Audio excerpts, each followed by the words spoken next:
তো এখন বাজে হচ্ছে 8:10 আর আমি সারা রাত তো ঘুমই হয়নি ভালো করে। ভোরের দিকে কখনো হয়তো একটু ঘুমিয়েছি জানি না। তোমার হচ্ছে আমার মনও ভালো নেই আর শরীরও ভালো নেই একদম। তোমার কালকে তো এমনিতে খেয়ে দিয়ে উঠে কাজ করি, এবার কালকে খেয়ে দিয়ে উঠেছি তখন কটা বাজে 10:30 হয়তো হবে।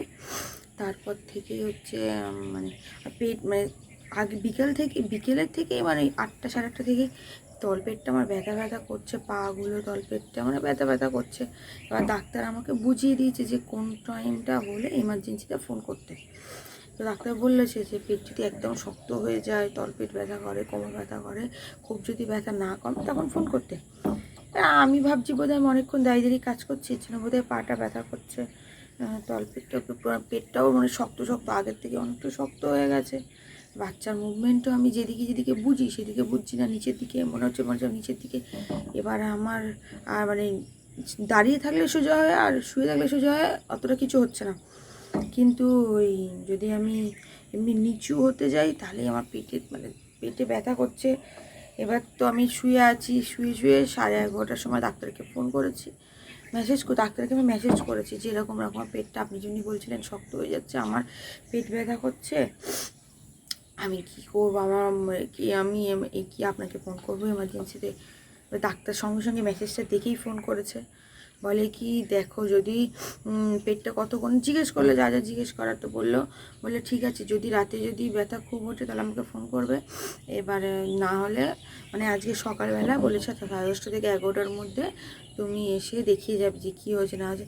আর আমি মানে বাচ্চার মুভমেন্টটা আগে যেরকম অনেক বুঝতে পারছিলাম, কালকে বিকেলের পর থেকে আমি মানে নিচের দিকে কম বুঝতে পারছি, মানে একদমই কম নড়ছে, আমি এটা বুঝতে পারছি।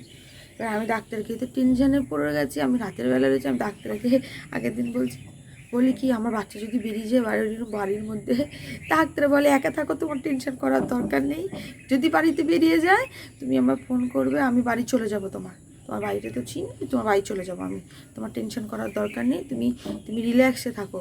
এবার রিল্যাক্স আর কী করে থাকবো, আমি তো পেটটা আমার মানে ব্যথা ব্যথা করছে, আমি সকালেই উঠেছি না, মানে সারা রাত তো ঘুমাইনি।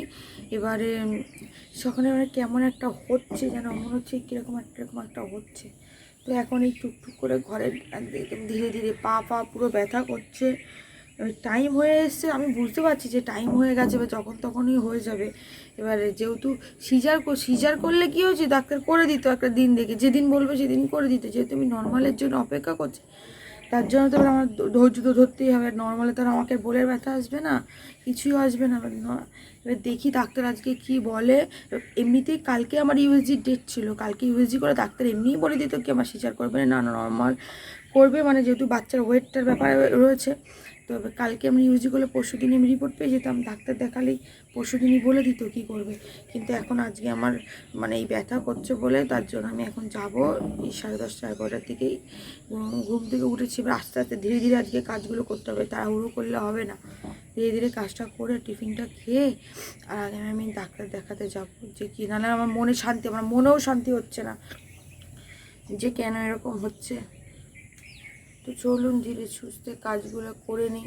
উঠে ভালো লাগতো, মানে দাঁড়িয়ে আছি তো এখানে, মানে পাটা কীরকম একটা যেন পাটা ব্যথা ব্যথা করছে, কোমরটা একটু ব্যথা ব্যথা করছে, কীরকম একটা হচ্ছে, মানে বুঝতে পারছি না যে মানে কীরকম হয়। আমার তো এই কোনো এক্সপিরিয়েন্স নেই যে কীরকম হয় এই টাইমে, মানে আমার একটুতেই কি যেন ভয় লেগে যাচ্ছে যে কী হবে। আর আমার ভয় লেগে যাচ্ছে এইটা যেন যদি বাড়িতে এসে বাইরের তো ভিডিওগুলো দেখি বিদেশে, যে বাড়িতেও মাঝে মাঝে হয়ে যায়, আমার তো সেই ভয় লাগছে যে দেখি তখন আমি কী করবো।